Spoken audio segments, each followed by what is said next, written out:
पीलीभीत में 25 करोड़ रुपए के घोटाले का खुलासा हुआ है। अतिरिक्त कार्यक्रम अधिकारी यानी एपीओ पर 3 रोजगार सेवकों के साथ मिलकर मनरेगा में करोड़ों के घोटाले का आरोप लगा है। डीएम पीलीभीत ने एपीओ सहित 3 रोजगार सेवकों को बुलाकर पुलिस के हवाले भी कर दिया है। चारों के खिलाफ केस दर्ज कर लिया गया है और चारों को बर्खास्त भी कर दिया गया है। पिछले 2 साल में ग्रामीणों को मिलने वाला पूरा फंड इन चारों ने हड़प लिया था। 2 साल से कई गांव में मनरेगा योजना में फर्जी मास्टर रोल बनाकर और इस बड़े घोटाले को अंजाम दिया जा रहा था। अभी तक जांच में 25 करोड़ के घोटाले की बात सामने आ चुकी है। सरकारी सेवा में होकर एपीओ और रोजगार सेवक के पद पर होकर इस तरह की फर्म खोलना, उसमें अकाउंट रखना अनियमितता की श्रेणी में आता है।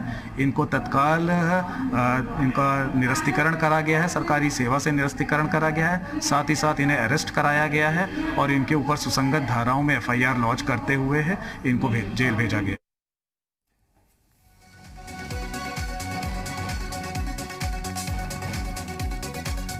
मोहम्मद तारिक जुड़ गए हमारे साथ इस खबर पर और अधिक जानकारी के लिए। मोहम्मद तारिक, 25 करोड़ रुपए का घोटाले का खुलासा, ये घोटाले का खुलासा आंख खोल देने वाला है इस लिहाज से कि अगर वक्त रहते आप आंखें मूंद लेते हैं या फिर मॉनिटरिंग नहीं करते हैं तो कई बार काफी देर हो जाती है। पहले भी खुलासा हो सकता था। देखिए, बताना चाहूंगा, ये लंबे समय से अमरिया ब्लॉक क्षेत्र में ये एपीओ तैनात थे, जिनको अतिरिक्त कार्यक्रम अधिकारी कहा जाता है। इनकी पूरी जिम्मेदारी एक ब्लॉक के अंदर जितने भी गांव हैं उनको मनरेगा का कार्य करवाना है।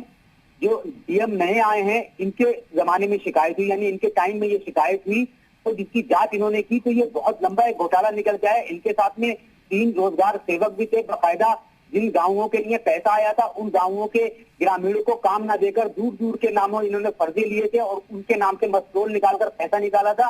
इसके साथ ही एपीओ में घोटाले का खुलासा 2 साल के बाद होता है। क्या संलिप्तता सिर्फ इन लोगों तक ही सीमित थी, मान लिया जाए? देखिए, जो घोटाला सामने आया उसमें डीएम का भी ये कहना है कि घोटाला पुराना घोटाला है और लगातार होता आ रहा था। फिलहाल जो 25 करोड़ का अभी जो डीएम ने पकड़ा है वो घोटाला सामने आया है। इसके साथ ये भी जांच की जा रही है कि और कितने गांवों में घोटाला किया गया है और जो उच्च अधिकारी है, यानी मनरेगा का जो विभाग है पूरा बना होता है, उसमें उच्च अधिकारी क्या कर रहे थे, क्योंकि लगातार जो ग्रामीण है वो शिकायत कर रहे थे कि हमें काम नहीं मिल रहा लेकिन पैसा आ रहा था। वो उच्च अधिकारी जिनकी मॉनिटरिंग करने की जिम्मेदारी थी वो नहीं अपनी निभा पा रहे थे, तो उनसे भी डीएम ने कार्रवाई की बात कही है। मोहम्मद तारिक, जानकारी के लिए आपका शुक्रिया।